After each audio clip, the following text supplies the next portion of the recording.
ഇന്നത്തെ വീഡിയോയിൽ ഷെയർ ചെയ്യുന്നത് ഒരുപാട് ഹെൽത്ത് ബെനിഫിറ്റ്സ് ഉള്ള നല്ലൊരു ഡ്രിങ്കാണ്. ഷുഗർ ലെവലൊക്കെ ഒന്ന് കൺട്രോൾ ചെയ്യാൻ പറ്റിയ നല്ല ടേസ്റ്റി ആയിട്ടുള്ള ഡ്രിങ്കാണ് കേട്ടോ. അപ്പോൾ എങ്ങനെയാണ് ഇത് തയ്യാറാക്കേണ്ടതെന്ന് നോക്കാം.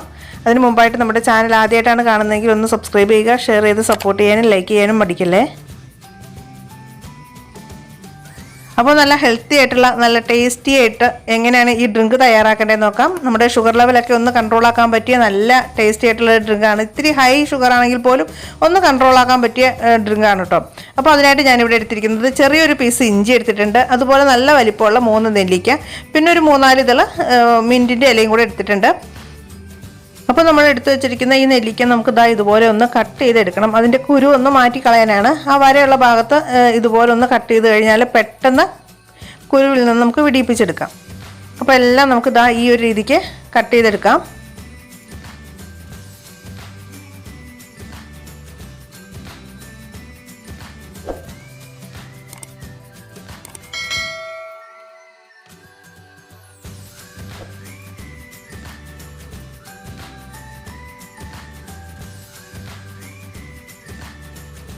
അപ്പോൾ നെല്ലിക്ക കുരുവൊക്കെ മാറ്റി ഇതുപോലെ ഞാൻ കട്ട് ചെയ്തെടുത്തിട്ടുണ്ട്. ഇനി മിക്സിയുടെ വലിയൊരു ജാർ എടുക്കുക, അതിലേക്ക് നമ്മൾ കട്ട് ചെയ്ത് വെച്ചിട്ടുള്ള നെല്ലിക്ക ഇട്ട് കൊടുക്കുക. അതിൻ്റെ കൂടെ തന്നെ എടുത്തു വെച്ചിരിക്കുന്ന ഇഞ്ചിയും പുതിനയിലയും കൂടി ഇട്ട് കൊടുക്കാം.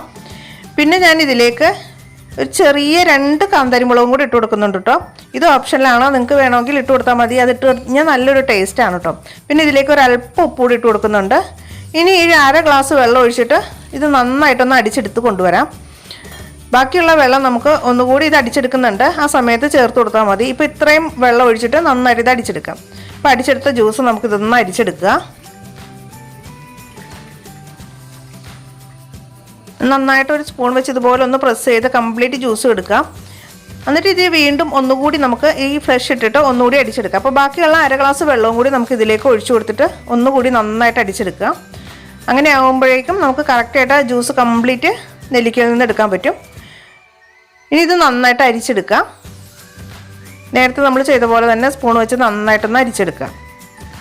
ഇപ്പോൾ എല്ലാ ദിവസവും നമുക്ക് സമയമുള്ളപ്പോഴൊക്കെ ഓരോ ഗ്ലാസ് ഇതുപോലെ അടിച്ച് കുടിച്ചു കഴിഞ്ഞാൽ നല്ല ഹെൽത്തിയാണ്. രാവിലെ വൈകുന്നേരം എപ്പോഴാണ് സമയമെങ്കിൽ അതനുസരിച്ച് നമുക്ക് കുടിച്ചാൽ മതി. ഇനി ഡെയിലി കുടിക്കാൻ സമയം ഇല്ലയെന്നുണ്ടെങ്കിൽ ആഴ്ചയിൽ 3 ദിവസമെങ്കിലും കുടിച്ചു കഴിഞ്ഞാൽ നല്ല ഹെൽത്തിയാണ്. നമ്മുടെ തലമുടി വളർച്ചയ്ക്കും അതുപോലെ തന്നെ ശരീരത്തിന് നിറം വർദ്ധിപ്പിക്കാൻ അങ്ങനെയൊക്കെ ഒരുപാട് ഗുണങ്ങളുണ്ട്. സയൻറ്റിഫിക്കായിട്ട് ഇതിൻ്റെ കാര്യങ്ങളൊന്നും പറയാൻ എനിക്ക് അറിയില്ല എങ്കിൽ പോലും എല്ലാവർക്കും അറിയാം നല്ല ഹെൽത്തി ആയിട്ടുള്ളൊരു ജ്യൂസാണിത്.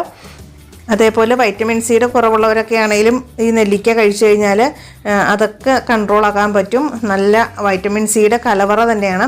അതുപോലെ അയൺ റിച്ച് ആണ് നെല്ലിക്ക. പിന്നെ നിങ്ങൾ നെല്ലിക്ക ജ്യൂസ് ആക്കുന്ന സമയത്ത് ചെറിയ തരം നെല്ലിക്കയാണ് എടുക്കുന്നതെന്നുണ്ടെങ്കിൽ 1/2 മുറി നാരങ്ങ കൂടി അതിലേക്ക് ചേർത്ത് കൊടുക്കുക. അപ്പോൾ ഞാൻ വലിപ്പമുള്ള നെല്ലിക്ക ആയതുകൊണ്ട് അത്യാവശ്യം അതിനൊരു പുളിയുണ്ട്, അതുകൊണ്ടാണ് ഞാൻ അതിലേക്ക് നാരങ്ങ ചേർക്കാതിരുന്നത്. എല്ലാവർക്കും കുടിക്കാൻ പറ്റിയ നല്ല ഹെൽത്തി ആയിട്ടുള്ളൊരു ജ്യൂസാണ്. അപ്പോൾ എല്ലാവർക്കും ഇഷ്ടമായെന്ന് വിചാരിക്കുന്നു. ഉറപ്പായും എല്ലാവരും ട്രൈ ചെയ്ത് നോക്കുക. സമയമുള്ളപ്പോഴൊക്കെ ആണെങ്കിലും ആഴ്ചയിൽ 3 ദിവസമെങ്കിലും നിങ്ങൾ മുടങ്ങാതെ ഇത് കുടിക്കാൻ ശ്രമിക്കുക. അപ്പോൾ എന്നത്തെയും പോലെ തന്നെ നല്ല അടിപൊളി വീഡിയോയിൽ വീണ്ടും വരാം. അതുവരെയും thanks for watching. Thank you.